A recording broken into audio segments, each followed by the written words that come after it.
हम लोग कल के डेट में केपी केसी का पूरा संबंध शुरू से लेकर अंत तक पढ़ भी लिए थे और हमने दोहरा भी दिया था, ठीक है ना। अब उस पर कुछ क्वेश्चन है केपी केसी के मध्य का। तीनों क्वेश्चन हमने एक बार में लिख दिया और एक बार में देख के उतार लो, तीनों के तीनों क्वेश्चन पढ़ देते हैं।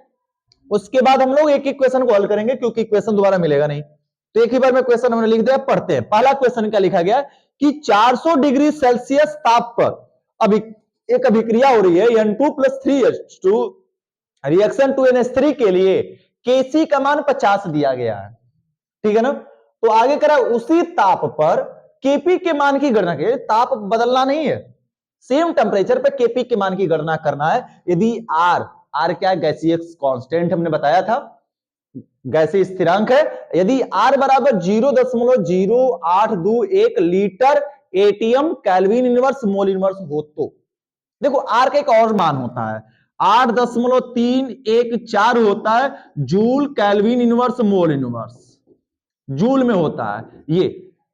तो जब जूल में देगा तो जूल वाला रखेंगे जी, लेकिन जूल में नहीं दिया गया है, जिसमें वैल्यू दिया हुआ वाले वैल्यू हम लोग रखेंगे सीधा सीधा इसमें, ठीक। तो ये वाला मान रखकर निकालेंगे। दूसरा क्वेश्चन कह रहा है कि 445 डिग्री सेल्सियस ताप पर अभिक्रिया PCl5 रिएक्शन PCl3 + Cl2 के लिए केपी का मान दिया गया है। यह 2.25 लिखा गया है, सॉरी यह 2.25 है, 25 है। तो कह रहा है कि उसी ताप पर अभिक्रिया के केसी के मान की गणना, यानी केपी का मान दे दिया अभिक्रिया के, तो केसी का मान हमसे पूछ रहा है, ठीक। और आर का मान दे दिया है 0.0821 litre ATM kelvin inverse mole inverse. आगे कह रहा है तीसरा क्वेश्चन कि अभिक्रिया A2 + 2B2 A2 + B2 reaction 2AB के लिए 600 केल्विन पर साम्यस्थिरांक 64 है।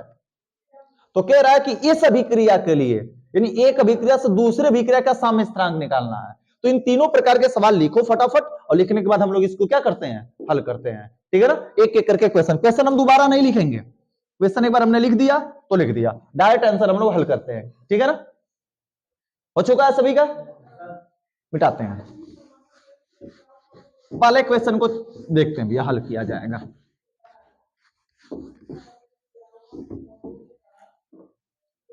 पहला क्वेश्चन क्या दिया है हमारा, सबसे पहले देखो केमिस्ट्री का सबसे एक आसान पहलू बताएं क्या है, गिवन वैल्यू लिख लो। अगर गिवन वैल्यू लिख लिए, फार्मूला याद है तो चुटकियों में सवाल लगेगा एकदम। दिया हुआ है, पहले लिखो क्या दिया है, T = बातें नहीं, T = 400 डिग्री सेल्सियस, और T 400 डिग्री सेल्सियस दिया है तो इसको केल्विन में बदलना पड़ेगा हमें, क्योंकि T की वैल्यू रखनी है।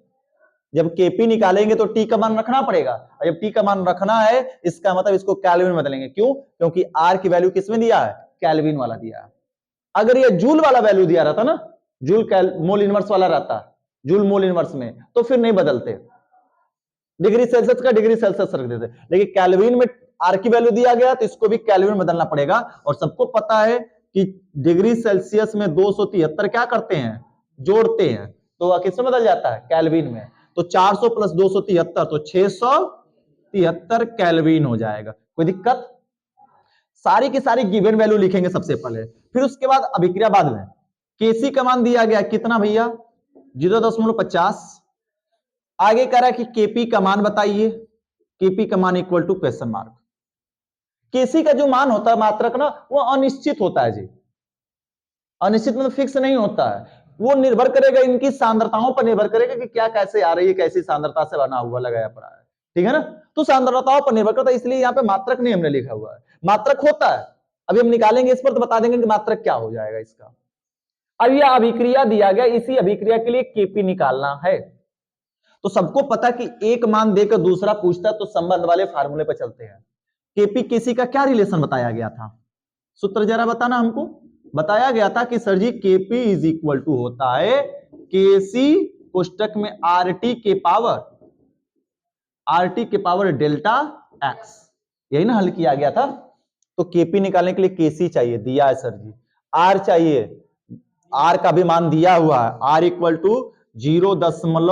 0.0821 litre ATM kelvin inverse mole inverse दिया पड़ा है, तो कह रहा है इतना मान दे दिया, आर और टी का मान दे दिया, टी की वैल्यू दे दिया, लेकिन डेल्टा एक्स क्या दिया है? क्या हमने बताया कि कई जगहों पर डेल्टा एन भी लिखते हैं लोग, कई जगह पर डेल्टा एन जी लिखते हैं, या कई जगह डेल्टा एक्स भी लिखा जाता है। तो यह अलग अलग सिंबल है प्रदर्शित करने का अलग अलग लेवल के अनुसार। तो डेल्टा एक्स हमें निकालना पड़ेगा। वो किससे निकलता है डेल्टा एक्स? अभिक्रिया से। डेल्टा एक्स किससे निकलेगा? अभिक्रिया से। अतः अभिक्रिया क्या दी गई है? N2 plus 3H2 reaction 2NH3। अब कल हमने याद करो डेल्टा एक्स बराबर क्या फार्मूला बताया था? डेल्टा एक्स बराबर M1 plus M2 minus N1 plus, यही ना था डेल्टा एक्स माने थे। M1 M2 किसका था? उत्पाद के अणुओं की संख्या, अब माइनस किसके अणुओं की संख्या? अभिकारक के अणुओं की संख्या। नहीं पता आ रहा है याद? तो कल वाला समीकरण देख लो, N1A प्लस N2B और रिएक्शन था M1C प्लस M2D, यही से था ना? तो यह M1 M2 किसकी संख्या है? उत्पाद के अणुओं की संख्या, और N1 N2 किसकी संख्या है? अभिकारक के अणुओं की संख्या। यानी उत्पाद के अणुओं की संख्या के योग में से अभिकारक के अणुओं की संख्या के योग को घटा देते हैं, तो सीधा सीधा क्या प्राप्त हो जाता है हमको? Delta x. सीधी सीधी मामला कि सर जी उत्पाद में से अभिकारक के अणु को क्या कर देंगे? घटा देंगे, तो हमको मिल जाएगा डेल्टा एक्स। तो जरा बता देना भैया, उत्पाद का अणु केवल कितना? 2 यहाँ दिखाई दे रहा है, और है क्या? M2 है, M3 है, जितना रहता जोड़ते, बस एक का मान है 2, माइनस N1 कितना दिखाई दे रहा है? 1, और N2 कितना दिखा रहा है? 3। तो 1 प्लस 3 यानी टोटल को लिख सकते हैं 3 1 4, और ये घट जाएगा तो कितना बचेगा? -2। तो delta x is equal to कितना आ गया भैया? डेल्टा एक्स इक्वल टू -2 आ गया। अब बताओ सारा मान मिल गया कि नहीं मिल गया हमको? फार्मूले में वैल्यू पुटअप करें। जब फार्मूले में वैल्यू पुटअप करेंगे, इसका साफ साफ मतलब है कि sir ji Kp equal to Kc का मान 0.50, और ये भैया -2 आया है डेल्टा एक्स, यानी 0 से क्या आया है? छोटा, 0 से छोटा। तो कंफर्म है कि Kp का भी जो मान आएगा Kc के मान से क्या आएगा? छोटा आएगा। कल हमने तीनों पॉइंट में यही बताया था। चलो जी, अब रखते हैं R का मान 0.0821 और मल्टीप्लाई बाई T का मान कितना दिया गया है? 673 पर -2। इनका गुणा करेंगे एक दूसरे में, तो Kp इज इक्वल टू 0.50, -2 है, ऊपर लेके गए -2, नीचे लेके आ जाएंगे क्या हो जाएगा?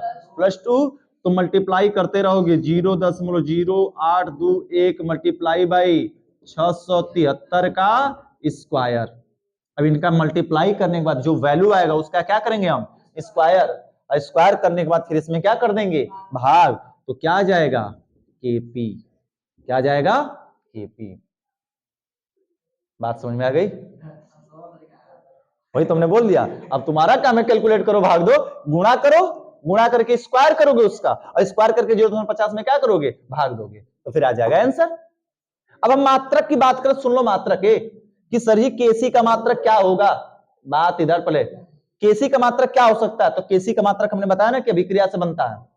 अभिक्रिया के अनुसार इस अभिक्रिया के लिए Kc निकालो। क्या कहता है Kc? Kc कहता है ना उत्पाद की सांद्रता, यानी NH3 की सांद्रता के पावर 2 बटे के किसकी सांद्रता होती है? अभिकार, अरे C इंटू डी बटे के A इंटू बी, यही ना आता था? तो C और D किसका था? उत्पाद की सांद्रता, और बटे के A इंटू बी यानी अभिकारक की सांद्रता। तो उत्पाद केवल NH3 है, आगे 2 ऊपर पावर में चला जाता है, और अभिकारक इधर क्या हुआ? N2 की सांद्रता इंटू H2 की सांद्रता के पावर 3। सबको पता है सांद्रता का मात्रक मोल प्रति क्या होता है? लीटर। तो यहां पर क्या होगा? मोल स्क्वायर बटे के लीटर का स्क्वायर। इसका मात्रक मोल स्क्वायर बटे के लीटर स्क्वायर, और पूरे का मात्रक क्या होगा? नीचे वाले का जरा बताना भैया। इसका मोल बटे के लीटर इंटू इसका होगा मोल पे क्यू बटे के लीटर पर क्यू, यही होगा ना? अब जरा कटाना भैया इसको, मोल का स्क्वायर बटे के लीटर का स्क्वायर बटे के, ये मोल पर क्या हो जाएगा? क्यू से 4 हो जाएगा, और नीचे लीटर पर कितना हो जाएगा? 4। अब देखो कटेगा कि नहीं कटेगा जी?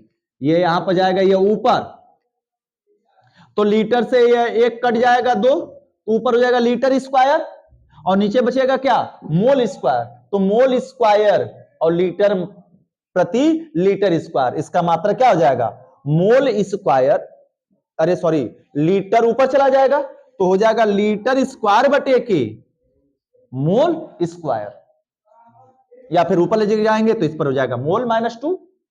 तो ये मात्रक तय नहीं होता, इनके मात्रक अनिश्चित होते हैं, बदलते रहते हैं इन सांद्रताओं के आधार पर, बेसिस पर, ठीक है ना। तो आई होप पूरा क्वेश्चन समझ में आ चुका होगा, बशर्ते बस कैलकुलेशन को छोड़कर। कैलकुलेशन पार्ट ऑफ तुम्हारा है, this is part for you, ठीक है ना। तो कैलकुलेट दिस वैल्यू।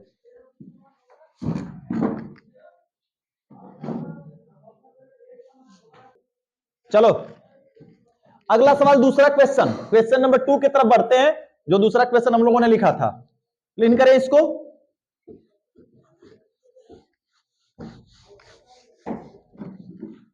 दो बच्चा क्वेश्चन पढ़े तो फटाफट, लिखने के लिए तो सभी लोग लिख लियो क्वेश्चन। सुनो जी, अगला क्वेश्चन सुनते हैं, दो छोड़ो, वो कटाने तो। लिखा गया है क्वेश्चन नंबर 2, बातें नहीं, क्या क्या दिया गया है, चलो देखो। क्वेश्चन 2 दिया गया है कि 445 डिग्री सेल्सियस ताप पर, यानी T is equal to 445 degree, किसमें कन्वर्ट करोगे, माइनस में था, अरे वो आगे ऐसे डैश लगा, ये दादा रे, क्वेश्चन लिख कर ऐसा लगा कि ये डैश था।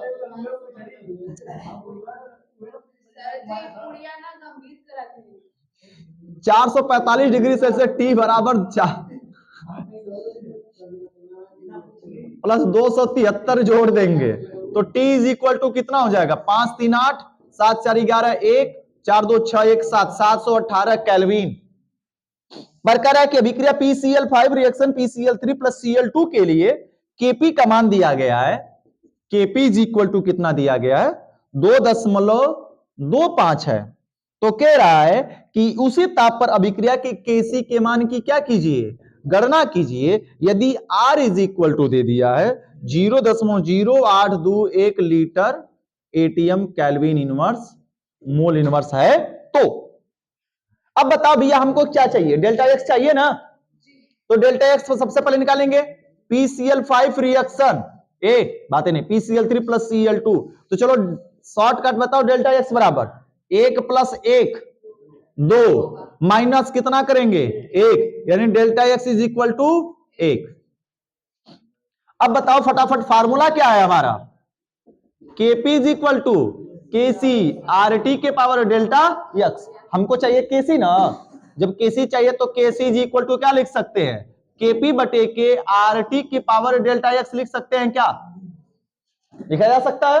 तो यहां पर सजी वैल्यू रख देते हैं, क्या रख देंगे 2.25 बटे के R और T, R का मान दिया गया 0.0821 और मल्टीप्लाई बाय T के वैल्यू कितना 718 और पावर डेल्टा एक्स का मान कितना आ गया 1, तो Kc इज इक्वल टू क्या हो जाएगा, या पूरा मल्टीप्लाई करके भाग दे दोगे तो क्या आ जाएगा भैया आंसर। क्या कठिन है सवाल, आसान है ना, क्वेश्चन मार्क के कैलकुलेट करना है, कैलकुलेशन का पार्ट है। अब कल बाकी क्वेश्चन हम लोग पढ़ते हैं, तीसरा नंबर को हल करते हैं कल के डेट में,